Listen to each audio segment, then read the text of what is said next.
may be Valentine's Day, but beware of romance scams. The FBI is warning people who may be tricked by scammers preying on their loneliness. According to the Federal Trade Commission, romance scams hit a record high over the past few years. In fact, in 2022, more than 1,400 Floridians fell victim to romance scams, losing more than, get this, $53 million. Pretty significant. So joining us this morning is Amanda Videll, the Public Affairs Officer for the FBI Jacksonville branch. Good morning. It's good to see you this morning. Good morning. Happy Valentine's Day. Happy Valentine's Day to you, too. Not so happy if you get caught up right in one of these romance scams. What's an example of what a scammer might do? You know, I think this is probably, and no pun intended, this is one of the most heartbreaking scams that I think we see here in the FBI. Essentially what this is there are scam artists online trolling different sites, looking for vulnerable people, those who are lonely, looking to connect with someone online.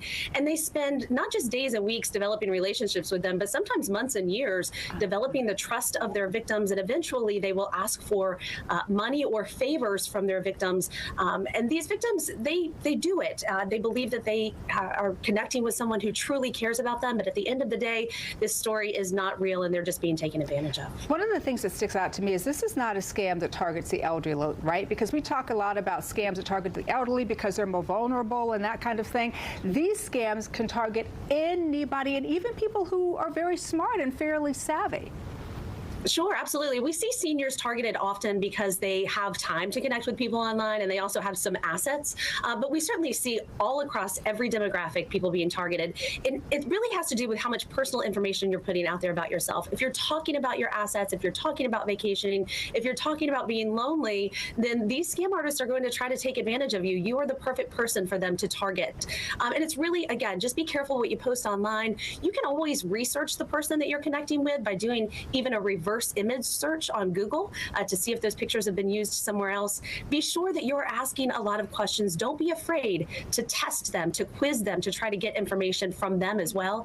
And then, of course, never send money to anyone online that you have not met in person, and never move money through your account for them. That's another crime called being a money mule, and you're setting yourself up for potential charges in the future as well. All right, so let's say you end up sending money. Let's say you end up falling for this scam. What recourse do you have?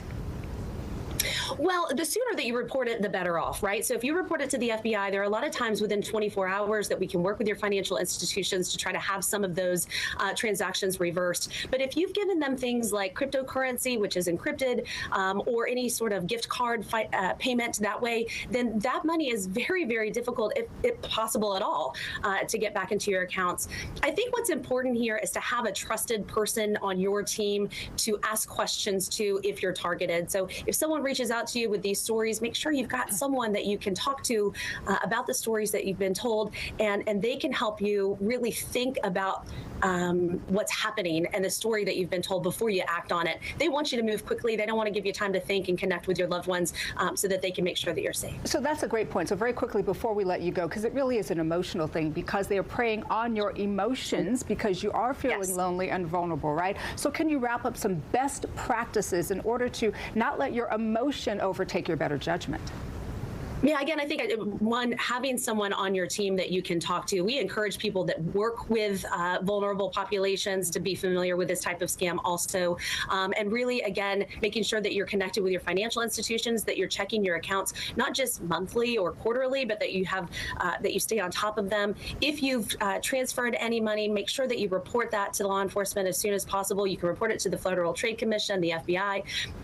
Some of the statistics that we gave you earlier, that's just what's reported to us. This is one of those crimes that a lot of people don't want to report. Either they don't want to admit themselves that they've been scammed, or they don't want to admit to their friends and family that they've been scammed. So unfortunately, we think this is much more widespread than what we're even seeing right now. And prevention is going to be key moving forward. Oh, it certainly is. And you're absolutely right. People get embarrassed, and so they don't say anything. And I'm so glad that we're talking about it today, because it happens more often than is even reported, as you said. Thank you so much for joining us. Really good information, and happy Valentine's Day. I love your red. Thank you so much. You take care.